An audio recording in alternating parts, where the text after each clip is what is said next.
En esta casa vivieron Frida Kahlo y Diego Rivera durante 25 años.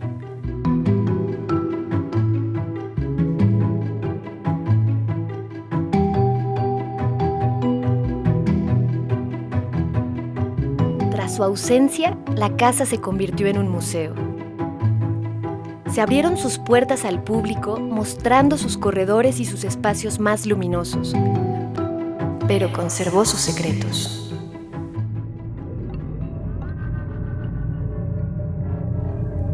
Durante más de 50 años, en habitaciones cerradas bajo llave, se guardaron papeles y objetos de la vida de los artistas, tal vez solo para sobrevivir en el tiempo.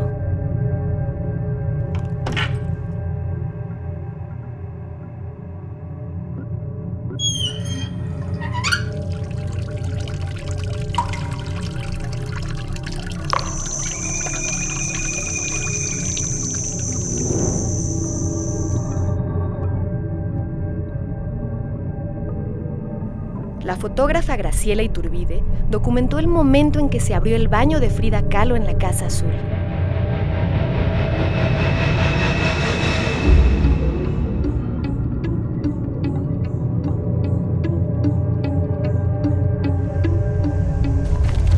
Allí se encontraron las pistas perdidas de lo que parecía ser el gran sueño de Diego Rivera.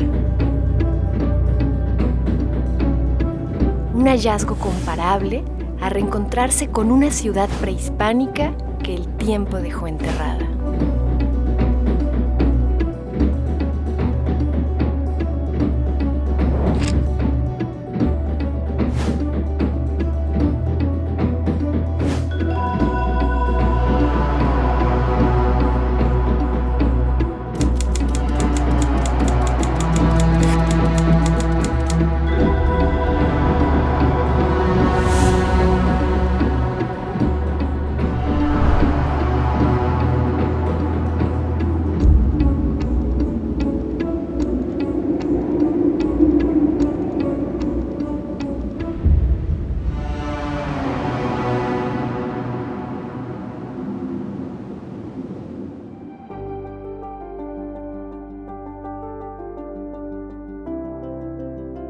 Al verdadero Diego pocos lo conocen.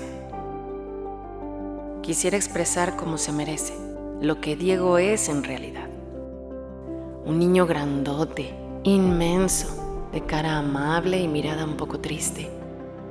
Un luchador revolucionario, extraordinariamente sensible y vital. Trabajador infatigable en su oficio. Un curioso eterno, investigador incansable de todo.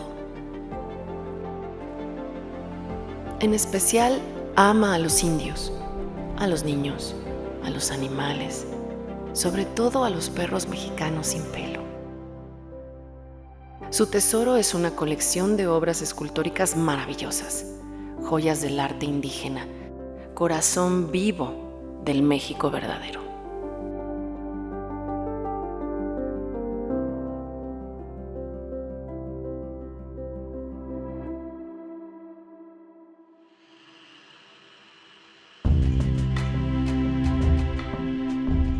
Tras la muerte de Diego Rivera, el poeta Carlos Pellicer escribió: Diego, fuiste un ser extraordinario y generoso como pocos lo han sido.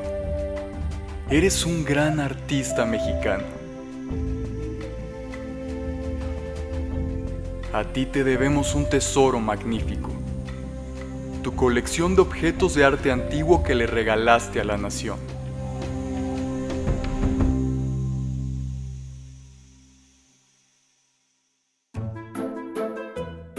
En la medida que alcanzan mis recuerdos, siempre dibujé. Casi tan pronto como mis gruesos dedos de niño pudieron coger un lápiz, empecé a pintar las paredes, las puertas y los muebles de la casa de mi padre.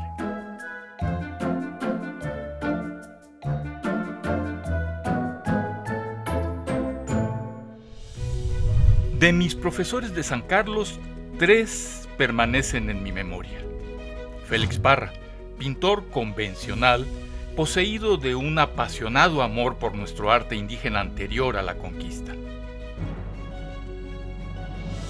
José María Velasco, a quien yo veía como el más grande pintor de paisajes del mundo. Santiago Rebull, quien me hizo más consciente de las leyes de la proporción y de la armonía. Por este tiempo conocí también al gran artista popular José Guadalupe Posada, el más importante de mis maestros. Él fue quien me enseñó la suprema lección de todo arte: que nada puede expresarse si no es a través de la fuerza del sentimiento, que el alma de toda obra maestra es la emoción poderosa.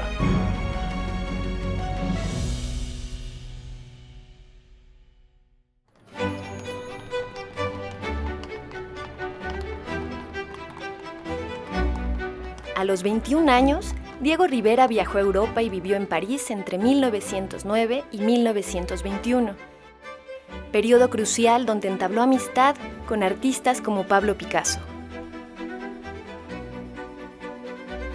Durante este tiempo, comenzó a experimentar con el cubismo.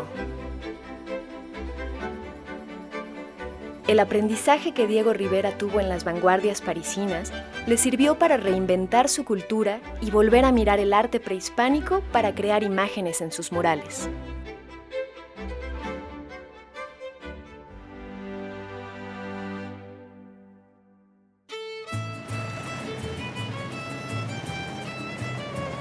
Mi regreso al hogar me produjo un regocijo estético que es imposible describir. Fue como si hubiera vuelto a nacer en un mundo nuevo. En los mercados, las fiestas, en los trabajadores, en los talleres y en los campos, veía una potencial obra maestra.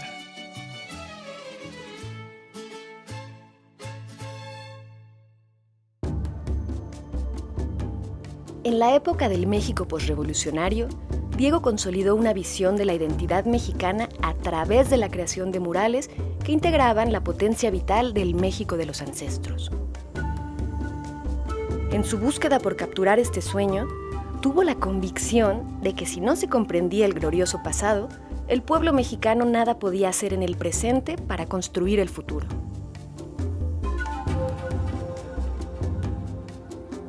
Diego Rivera fue entre los muralistas de su tiempo quien inició la ocupación de retratar las figuras prehispánicas en los grandes formatos de sus murales. Siempre guardó la exactitud de los detalles a través de su mirada de artista.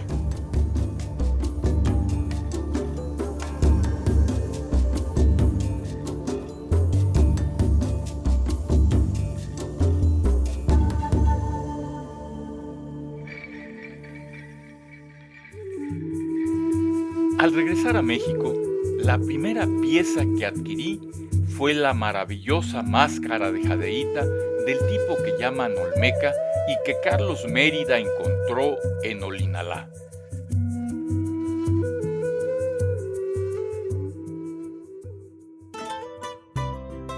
Así fueron los orígenes de mi colección, comprando piezas pequeñas al alcance de mi bolsillo.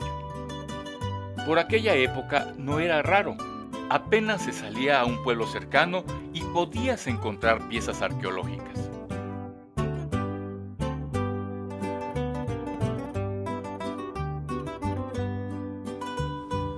Nunca he visto ternura más grande que la que Diego tiene y da cuando con sus manos y sus bellos ojos tocan las esculturas del México indio.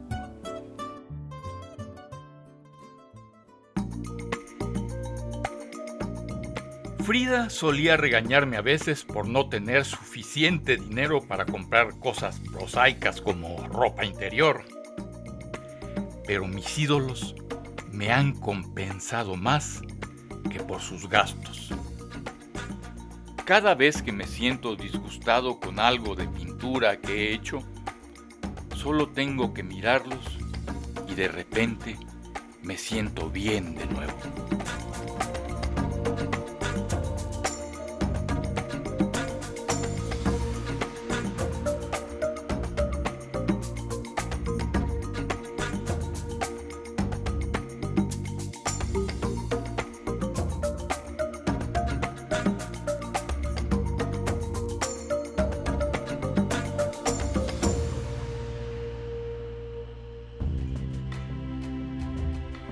el arquitecto y pintor Juan O'Gorman encontró en Diego Rivera a un mentor y aliado creativo. Años después, O'Gorman recordaría su relación con Diego Rivera con estas palabras. Lo oí decir muchas veces que el arte de Mesoamérica fue la más maravillosa creación que la humanidad haya realizado. Pensaba que el futuro cultural de México dependía de su confianza en el presente, cimentada en la seguridad tradicional de su pasado prehispánico y americano.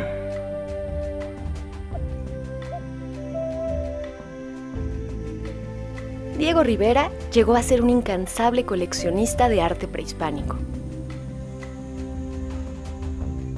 Su curiosidad no estaba limitada a observar en estos objetos unos vestigios arqueológicos, sino a encontrar en ellos algo tan cautivador como un legado que debía ser creciente y resguardado. Su colección siempre estuvo imaginada y sostenida por el sueño de compartirla a la mirada del pueblo de México.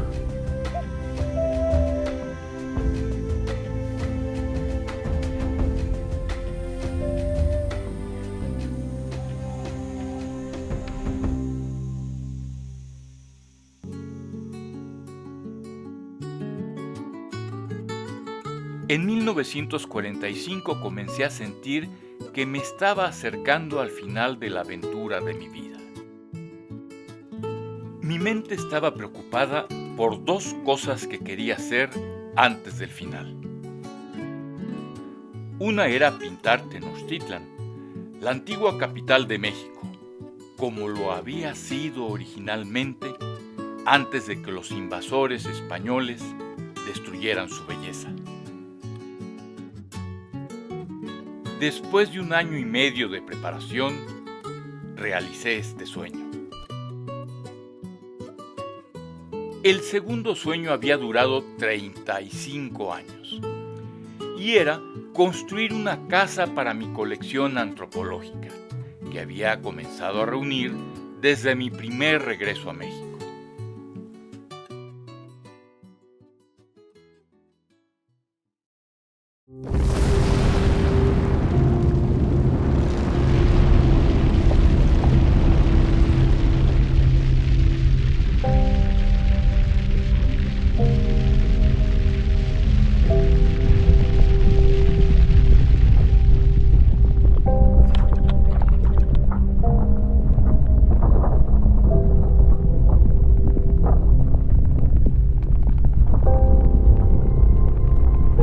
Al sur de la Ciudad de México, en lo que alguna vez fue el pueblo de Cuicuilco, se encontraba una extensa superficie de malpaís, huella que el volcán Xitle dejó.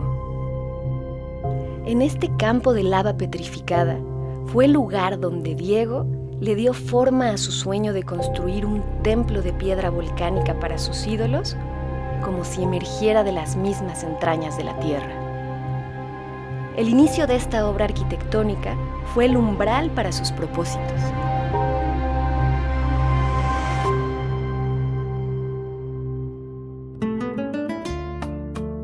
Frida y yo comenzamos a construir un extraño tipo de rancho. Allí pensábamos producir nuestros propios artículos alimenticios, leche, miel, verduras. El lugar que escogimos estaba cerca de Coyoacán, precisamente encima de una capa de lava. Los cactus emergían con profusión de las grietas entre las piedras. La naturaleza había hecho el paisaje del lugar como a propósito para nuestros deseos.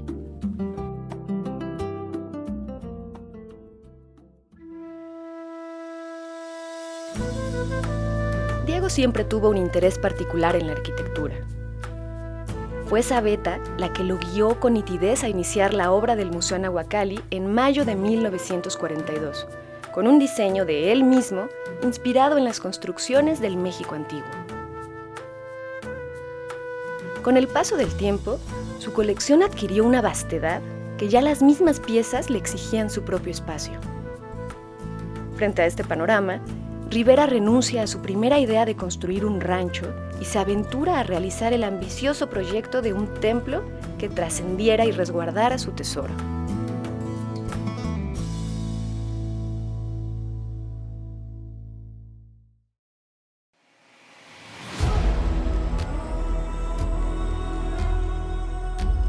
Si en algún lugar del mundo es posible recorrer, estudiar, sentir y vivir la huella de la geografía y de la historia de la arquitectura, es en nuestro continente americano. En ninguna otra parte del mundo logró el ser humano el supremo fin, que es la armonía de los hombres entre sí y de los hombres con la tierra.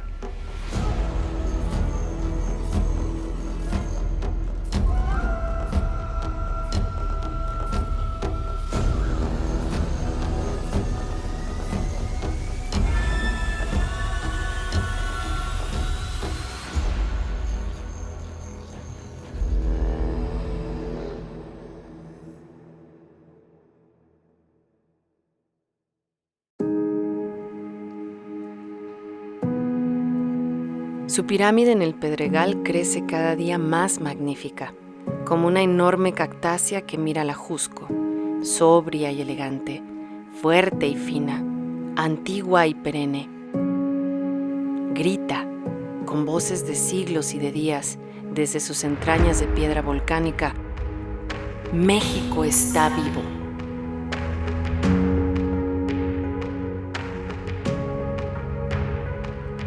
Diego Rivera ajustaba constantemente los planos y la ubicación de los muros de piedra volcánica para que el edificio fuera una obra de arte en sí misma, reflejando su visión personal sobre la arquitectura prehispánica y moderna. Juan O'Gorman relata su experiencia al trabajar junto a Rivera en la creación de la Nahuacalli, destacando la naturaleza perfeccionista y cambiante del pintor durante la obra. Muchas veces cambió de idea tanto en la localización de los muros como en la forma de la arquitectura, pero hizo todo a su gusto. Lo que según él era una expresión de arquitectura actual que tenía como base la arquitectura de la náhuatl antes de la conquista.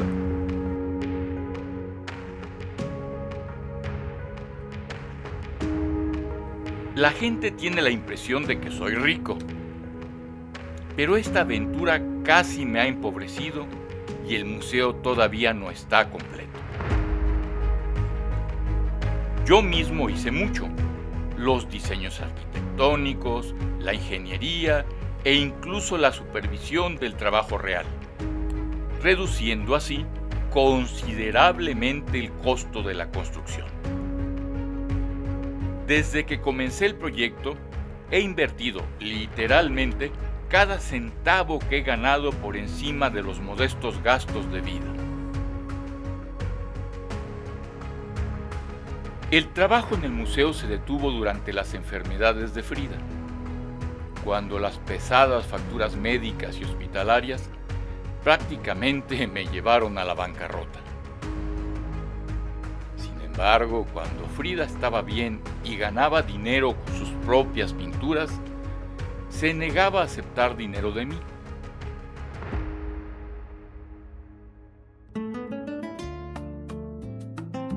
Mi Diego, el tesoro de Moctezuma ya está asegurado en mi poder. Yo misma en persona empaqué uno por uno de los personajes, contándolos y separándolos según su procedencia. Dentro de unos días te mandaré la lista exacta de la cantidad que tienes. Así es que creo que por ese lado debes estar completamente tranquilo. Estoy contenta de haber podido ayudarte hasta donde me alcanzaron las fuerzas. El 25 de marzo de 1947, Frida le escribe una carta íntima a Carlos Chávez, compositor mexicano de renombre internacional y primer director del Instituto Nacional de Bellas Artes. Frida y Diego mantenían una relación de amistad y confianza con Chávez, a quien Frida llamaba afectuosamente Carlitos. Carlitos lindo. Ayer vi a Diego. Me dijo que no tiene ni un fierro y apenas le ajusta para pagar el hospital. Y que ya no tiene dinero para pagar la raya de los trabajadores del Pedregal. Quiero pedirte, si te fuera posible, aprontar en lo más posible la compra de las dos Fridas. Me solucionarías un problema enorme. Si se te hace muy difícil, dímelo. A ver qué otra forma me encuentro de sacar la fierrada para Diego.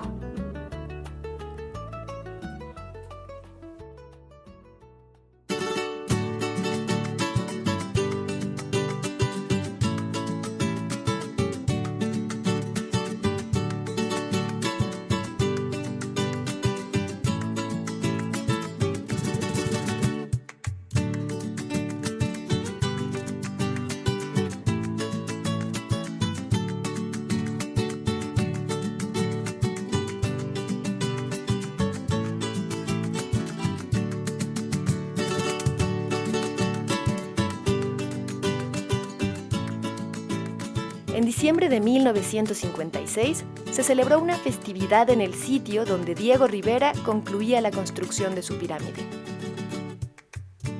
A un costado de la entrada principal, el artista contempló el homenaje ofrecido por sus 70 años de vida. Hubo danzas, cantos y representaciones folclóricas que llenaron el espacio de color y tradición. Ardieron toritos en la noche y, al final, un almuerzo con platillos nacionales reunió a todos en torno a la celebración.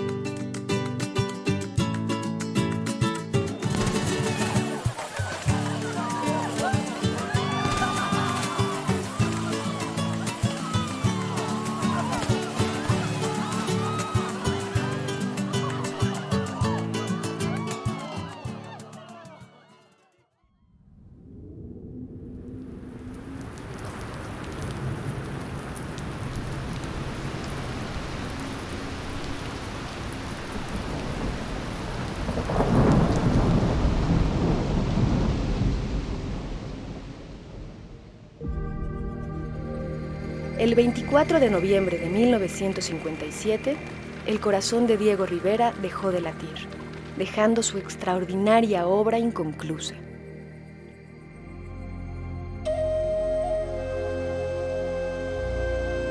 En sus últimos meses se dedicó a supervisar la construcción de la Nahuacalli y a darle un lugar a sus tesoros.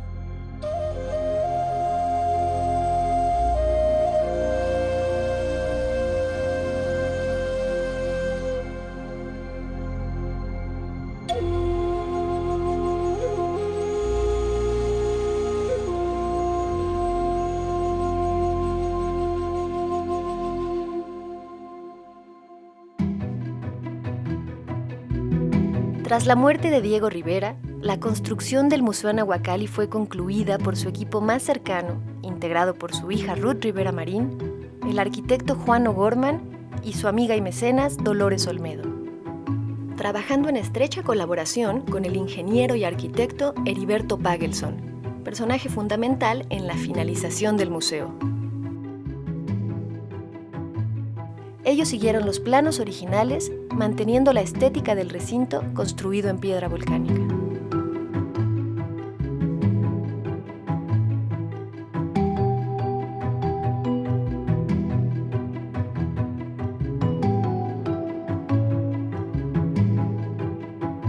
Además, el poeta y museógrafo Carlos Pellicer diseñó la exposición permanente representando la cosmogonía prehispánica.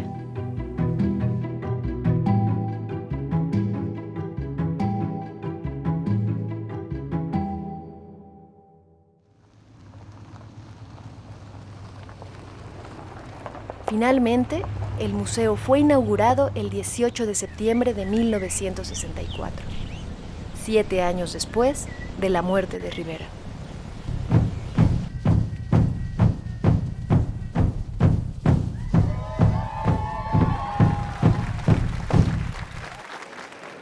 Carlos Pellicer escribió el discurso inaugural para la apertura del Museo Diego Rivera a Nahuacalli. La atmósfera de este museo, creado por su genial donador, no tiene igual en el mundo entero. Su alta espiritualidad y su belleza hacen de la Nahuacalli un museo inolvidable. El esfuerzo personal y el genio artístico del coleccionista y su conmovedora generosidad se reúnen en este museo de manera monumental.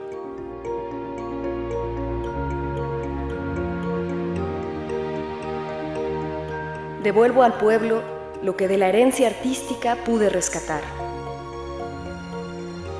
Estas palabras atestiguan el legado que dejó Diego Rivera al pueblo mexicano. Una obra largamente anhelada a ser compartida.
Con el paso del tiempo se descubrió que la Nahuacalli era solo el primer paso visible de un sueño aún mayor. Diego Rivera dejó plasmado en bocetos las pistas de un proyecto sin precedentes. Una ciudad de las artes. Un centro vivo en constante movimiento donde se reencontraran el arte antiguo, el arte popular y el arte contemporáneo. Ese era el verdadero corazón del sueño de Diego Rivera.